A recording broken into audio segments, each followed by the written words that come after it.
उत्तराखंड सरकार ने राजकीय मेडिकल कॉलेजों में उपचार हेतु आने वाले मरीजों के तीमारदारों के लिए विश्राम गृह का निर्णय लिया है। पहले चरण में दून और हल्द्वानी मेडिकल कॉलेजों में विश्राम गृह बनाए जाएंगे, जिनमें सेवादान आरोग्य संस्था चलाएगी। इन विश्राम गृह में ठहरने, भोजन, स्वच्छ शौचालय व अन्य सुविधाएं उपलब्ध होंगी। बुधवार को मुख्यमंत्री पुष्कर सिंह धामी और मंत्री डॉक्टर धन सिंह रावत की उपस्थिति में AMU साइन हुआ। 350 बिस्तरों की क्षमता वाले इन विश्राम गृहों में किफायती दरों पर ठहरने व भोजन की सुविधा मिलेगी। इस पहल से तीमारदारों को होटल या धर्मशाला की तलाश में भटकना नहीं पड़ेगा। पिथौरागढ़ की याचिका और खुशी थापा का चयन सब जूनियर नेशनल बॉक्सिंग चैंपियन के लिए होने पर खेल प्रेमियों में खुशी की लहर। दोनों खिलाड़ी श्री सुरेंद्र सिंह वालदिया स्पोर्ट्स स्टेडियम टकाना पिथौरागढ़ स्थित आवासीय बालिका बॉक्सिंग छात्रावास में प्रशिक्षणरत हैं। जिला क्रीड़ा अधिकारी अनुपेश ने बताया कि 19 जुलाई को रुद्रपुर में आयोजित चयन ट्रायल में दोनों ने शानदार प्रदर्शन कर नेशनल प्रतियोगिता में स्थान पक्का किया है। ये प्रतियोगिता 7 से 13 अगस्त तक ग्रेटर नोएडा में होगी। याचिका और खुशी कोच सुनीता मेहता और कैप्टन देवीचंद से प्रशिक्षण ले रही हैं। जिला बॉक्सिंग संघ व खेल प्रेमियों ने शुभकामनाएं दी हैं। पंचायत चुनाव को शांतिपूर्ण और निष्पक्ष रूप से संपन्न कराने के उद्देश्य से पुलिस अधीक्षक रेखा यादव ने तैनात पुलिस बल को आवश्यक दिशा निर्देश दिए। ब्रीफिंग के दौरान उन्होंने बल को कर्तव्यनिष्ठ, निष्पक्षता और अनुशासन का पालन करते हुए कानून व्यवस्था बनाए रखने के निर्देश दिए। चुनाव के दौरान किसी भी प्रकार की गड़बड़ी से निपटने के लिए बल को पूरी तरह से सतर्क और तैयार रहने को कहा गया। सभी सुरक्षा कर्मियों को संवेदनशील मतदान केंद्रों पर विशेष सतर्कता बरतने के निर्देश दिए। इसके बाद फोर्स को ड्यूटी के लिए रवाना किया गया। जिलाधिकारी विनोद गोस्वामी ने त्रिस्तरीय पंचायत चुनाव की तैयारी को लेकर कनालीछीना के Madho Singh degree inter college स्थित स्ट्रांग रूम और कंट्रोल रूम का निरीक्षण किया। उन्होंने मतदान दलों की रवानगी, सील्ड मतपेटियों के संग्रहण और चुनाव सामग्री वितरण की व्यवस्थाओं की समीक्षा की। जिलाधिकारी ने संबंधित अधिकारियों को दिशा निर्देश देते हुए विद्युत शेड और अन्य सुविधाएं सुनिश्चित करने के निर्देश दिए। साथ ही डीडीहाट में भी मतदान केंद्रों का निरीक्षण कर जरूरी व्यवस्थाओं पर जोर दिया। उन्होंने बताया कि प्रथम चरण के लिए 378 पोलिंग पार्टियां अपने गंतव्य पर पहुंच चुकी है। 24 जुलाई को सुबह 8 से शाम 5 बजे तक मतदान होगा। आज जो 4 हमारे ब्लॉक हैं, डीडीहाट, मुनस्यारी, इसके अलावा कनालीचीना और धारचूला, इनकी टोटल मिलाकर के 252 पोलिंग पार्टीज का मूवमेंट था। सभी पोलिंग पार्टीज अपने अपने गंतव्य तक पहुंच चुके हैं।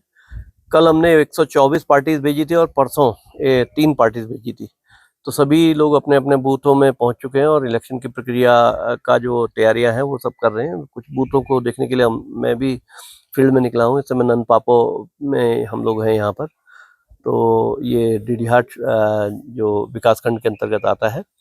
सभी तैयारियां ठीक हैं और इसी बहाने से जो विद्यालयों की स्थिति और आंगनबाड़ी कार्यकर्ताओं की जो डिमांड है या उनके जो आंगनबाड़ी केंद्र हैं उनको, इसके अलावा भोजन माताओं की जो स्थिति है, उनके जो भोजन आदि जहाँ बनाते हैं उसको भी थोड़ा देखा जा रहा है। रास्ते वगैरह के इश्यूज गांव के वो भी देखे जा रहे हैं।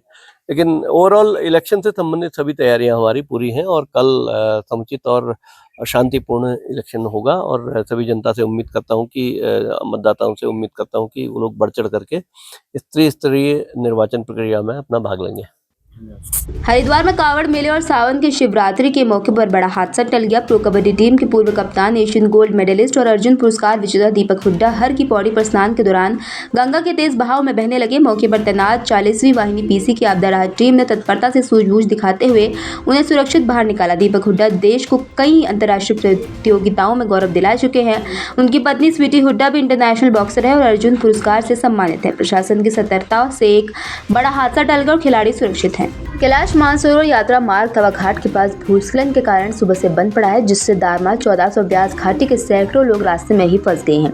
ये सभी लोग त्रिस्तरीय पंचायत चुनाव में मतदान के लिए अपने अपने गांव लौट रहे थे। मार्ग अवरुद्ध होने से न सिर्फ उन्हें भारी दिक्कतों का सामना करना पड़ रहा है, बल्कि इससे मतदान प्रक्रिया भी प्रभावित हो सकती है। कई लोग पैदल रास्ता पार करने की कोशिश में जोखिम उठा रहे हैं। स्थानीय लोगों और प्रत्याशियों ने प्रशासन से जल्द मलबा हटाकर रास्ता खोलने की मांग की है ताकि समय पर मतदान हो सके। प्रशासन ने राजस्व विभाग की टीम को भेजा है।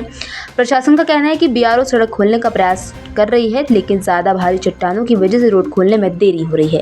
रास्ता बंद है, बहुत सारे पब्लिक यहाँ पे इकट्ठा है। इलेक्शन में जाने के लिए बच्चे अच्छे हैं, खाने आने का कोई व्यवस्था है नहीं। यहाँ पे सारे पब्लिक जो है कि बहुत सफर कर रहे हैं। ये हमारे सेंट्रल गवर्नमेंट की व्यवस्था है जो कि पहाड़ में लोग किस तरीके से सफर करते हैं, ना कोई व्यवस्था ना किसी चीज़ का हो। और ऐसे मौसम में जो है कि इलेक्शन के लिए डेट रखते हैं।